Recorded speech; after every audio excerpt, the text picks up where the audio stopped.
Dumepensa ang PNP isang araw matapos magreklamo si Senador Bato de la Rosa na inalis na ang kanyang security details sa Davao City. Nagbabalik si Hannity para sa detalye. Itinanggi ng PNP na tinanggalan nila ng security si Senador Bato de la Rosa. Nabanggit kasi ng senador na wala na raw ang kanyang security details sa Davao, bagay na naiintindihan naman daw niya.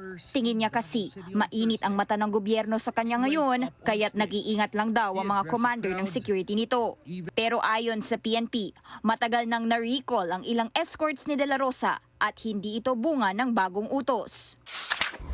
Sang-ayon daw sa COMELEC Resolution 11067, pinapabawasan o bawiin muna ang mga security detail sa simula ng election period, maliban na lang kung may exemption mula sa COMELEC. Bahagi raw ito ng regulasyon sa mga security detail tuwing halalan.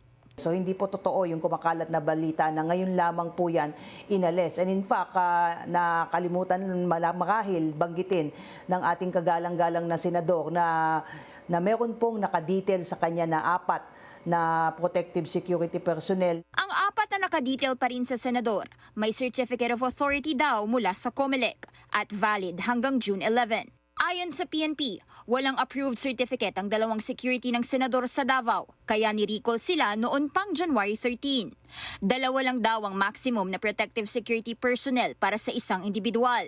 Pero pwede itong lumagpas depende sa threat assessment at approval ng poll body. Sa kaso ni de la Rosa, may 4 nga raw na pinayagan. Wala pa namang bagong pahayag ang senador sa mga sinabi ng PNP.